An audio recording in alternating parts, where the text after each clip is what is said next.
په دنیا کې انسان د الله نماینده دی.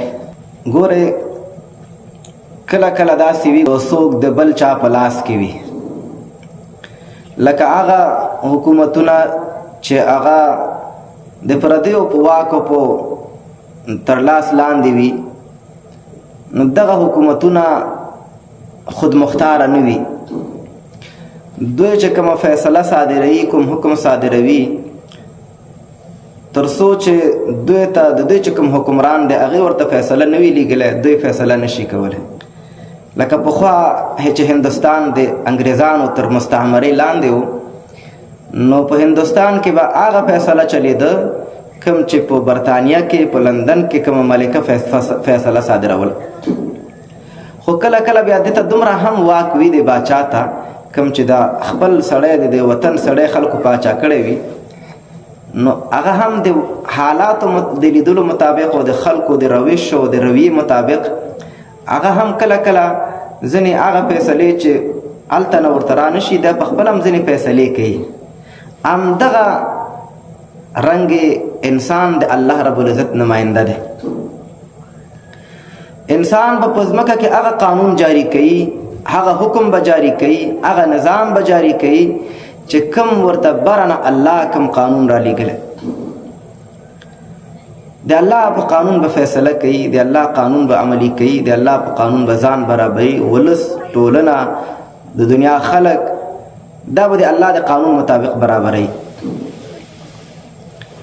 او کله کله بیا دا هم وي چې په یو مسله کې صریح حکم نه وي، نو په دغه کې بیا د خلیفه د وقت ته، قاضي او حاکم ته د اجتهاد اجازه ورته شوی دی چې ته په خپله اجتهاد وکړه، ته په خپله د حالاتو مطابق او د معاشرې مطابق ته یو فیصله او اجتهاد کولی شي.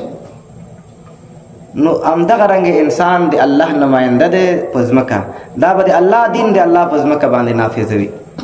دې آیات کریمه کې الله همدا خبره ذکر کړې. بیا کم خلق چې د الله صحیح نمایندګي ونه شي کړی، دا خلق بیا الله پاک څه کوي، لکه څنګه چې یو څوک د بل چا صحیح نمایندګي نشي کولی، نو هغه د نماینده‌توب نه لرې کړي، معزول کړي، وایي ته زما صحیح نماینده نه یې، زما حکم صحیح عملي کولی نه شي، زما حکم صحیح جاری کولی نه شي، ته لایق نه یې د دې چې ته زما نماینده شي. همدغه رنګې چې کله کوم خلکو کومه ټولنه د الله صحیح نمایندګي پرېږدي، الله د خلکو نه دا دین واخلي. لکه په همدې سورت بقره کې به انشاءالله راشي چې بني اسرائیلو نه الله د ځمکې خلافت او مشري، د دین مشري الله واغسته. ولې واغسته؟ ځکه چې دوی صحیح نمایندګي د الله نه کوله، دین شاته غورځولی و، په عقیده کې په ګډو وډو پسې روانو، په عمل کې په ګډو وډو پسې روانو، په اخلاقو کې په ګډو وډو پسې روانو، د الله صحیح نمایندګي دوی ونه کړه. نو الله دا خلق معزوله کړل، لرې کړل. د دې په ځای باندې بنو اسماعیل د نبی صلی الله علیه وسلم امت، موږ او تاسو مسلمانان الله په دې مرتبه باندې فایز کړو. خو چې کله مسلمانانو کې بېدیني راغله، بد اخلاقي راغله، فساد راغله، نو الله د مسلمانانو نه دا مشري او دا حکومت او دا بادشاهي او خلافت الله واغست.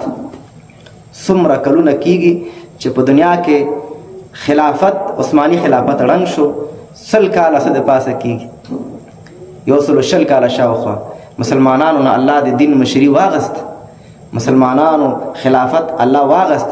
وجه دا وه چې مسلمانانو کې صلاحیت پاتې نه شو، مسلمانانو نمایندګي ونه کړه، د الله صحیح نمایندګان ځان جوړ نه کړل، دنیا پسې شول، د الله دین ته شا کړه، قرآن کریم یې پرېښود، الله د مسلمانانو نه دا حکومت او نظام او دا مشري واغسته. کفر الله پې مسلط کړ،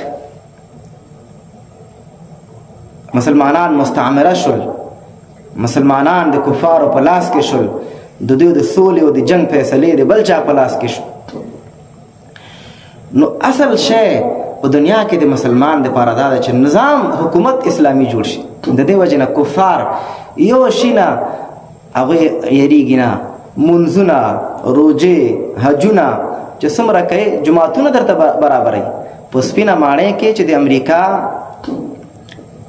د ولسمشرۍ ځای دی، پایتخت دی، په سپینه ماڼۍ کې لکه زمونږ استاسو چې ارګ دی، هلته یو روژه کې مسلمانانو ته هغوی افطاري یعنې روژه ماتې برابر کړه.